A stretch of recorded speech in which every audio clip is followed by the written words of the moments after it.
So the Supreme Court issued a 5-4 order, which has just completely shaken up our country and the current battle between Texas and the Biden administration over the border. So let's talk about what is now happening in this court battle and what has now happened after the Supreme Court's intervention.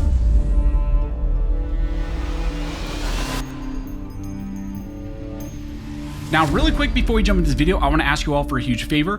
Looking at some of my analytics, about 60% of all my viewers are actually not subscribed to the channel. So if you guys enjoy this content, if you want to help it and support this channel and for these videos to get out to more people, please consider subscribing to the channel. And also one of the goals right now is to reach 700,000 subscribers, and we're really close. So thank you guys so much for all of your support, and thank you guys for watching these videos. As I mentioned in the intro, in this video, we need to talk about a 5-4 order, which was recently issued by the United States Supreme Court involving the Texas border dispute and how the state of Texas has a right to self-defense.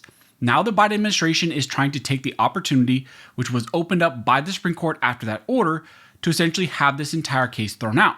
The case we're going to be talking about in this video is the Department of Homeland Security versus the state of Texas. Recently, Governor Greg Abbott reacted to that Supreme Court order by issuing a letter to the Biden administration outlining that the state has a right to self-defense under Article 1, Section 10, Clause 3 of the United States Constitution. The governor makes the claim that despite the Supreme Court's order, the Biden administration has failed to fulfill its duties to protect the state of Texas against an invasion. Therefore, the state of Texas is engaging in their own self-defense. This has set up a significant clash between the state of Texas and then also the Biden administration, along with an important legal battle that is now currently going on. And now the Biden administration is taking the opportunity after that Supreme Court 5-4 order and is trying to have the entire case and the entire lawsuit thrown out in their favor. However, the state of Texas is fighting back against that attempt to dismiss the entire case. Now, we need to do some background on this case so you understand what the Supreme Court did with that order, what has happened after the fact, and what the Biden administration is currently trying to do at the lower court level to have the case thrown out. The recent Supreme Court order involves overruling a preliminary injunction that was issued by the Fifth Circuit. The Fifth Circuit's panel's decision essentially prevented the United States Border Patrol and the Biden administration from cutting, destroying, or otherwise interfering with concertina wire or C-wire that the state of Texas had put along 29 miles of municipal and private land in the Eagle Pass area. In this case, Texas originally sued the federal government in a Texas federal district court alleging trespass and then also violations of the Administrative Procedures Act. Texas also later then sought a preliminary injunction, which would be simply a little bit longer of a protection, which would protect the actions there, which would bar the Biden administration and the federal government from cutting wire, at least while this entire case was being resolved and until a final merits decision was issued by the court. In this case, the lower court originally granted the TRO, but then later, on review of the preliminary injunction, denied the preliminary injunction, which ultimately meant that the Biden administration, the Border Patrol there, and the federal government could in fact go into that area and cut the wire. In response, Texas quickly appealed that denial up to the Fifth Circuit. Along with that appeal request, Texas sought an emergency injunction pending the appeal in the Fifth Circuit. Essentially, Texas appealed the denial of the Fifth Circuit and at the same time asked for the Fifth Circuit to grant an injunction, a temporary form of relief, essentially pending the decision there for a review of the actual status quo of the case. Now, ultimately, the Fifth Circuit did in fact grant the kind of administrative injunction pending the appeal and review of the actual appeal that was before them. So really, this whole dispute that made its way up to the Supreme Court originally is whether or not the Fifth Circuit granting this kind of administrative relief, not a true injunction, not a true preliminary injunction, but more of a temporary, administrative relief, whether or not that was proper or not. Now, as I stated, the government there did not like the Fifth Circuit issuing that type of administrative injunction, so they filed for emergency review by the Supreme Court. They filed an emergency application to the Supreme Court. They asked for the Supreme Court to step in early and vacate that Fifth Circuit injunction, which maintained the status quo while the appeal was taking place.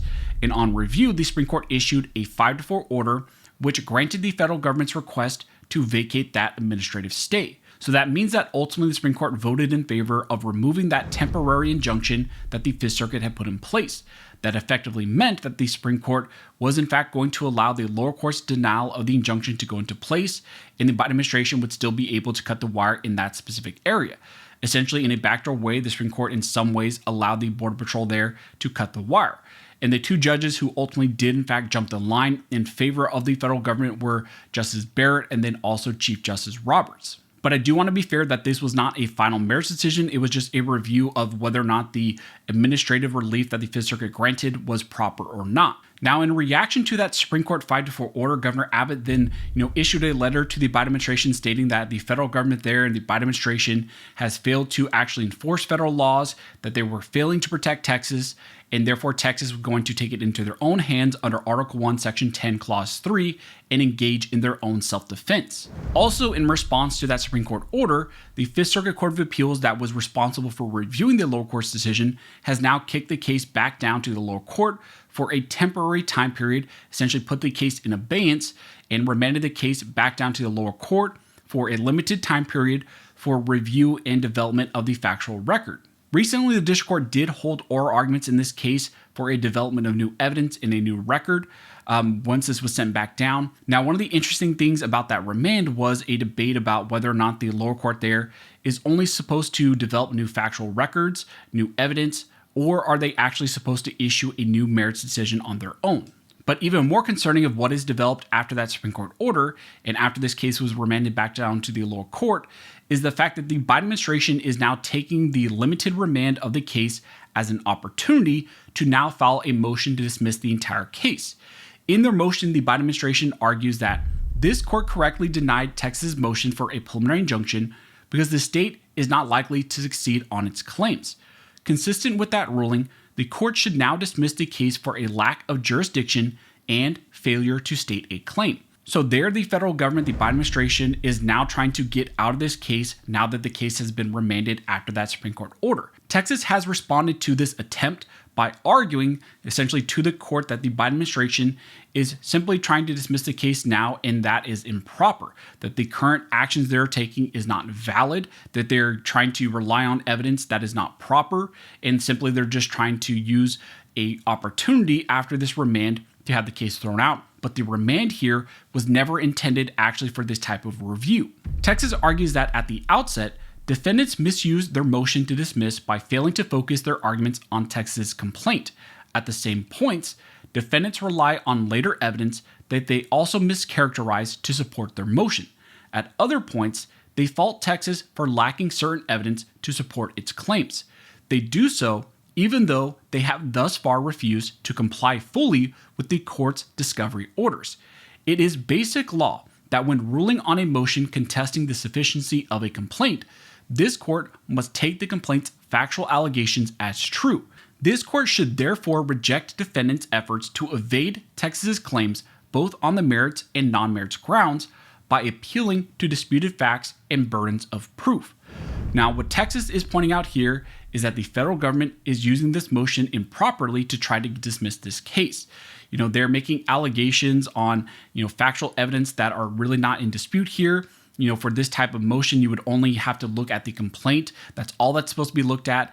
And then even more so, here you have the federal government saying, well, there's not enough evidence to support these types of claims, but then also the request of the lower court to discovery, asking the federal government to release certain information has not been complied to by the federal government. And one of the interesting things is, yes, Texas maybe is arguing that, hey, we don't have the evidence to support this type of claim, but that's because you haven't actually complied with the order and submitted that evidence.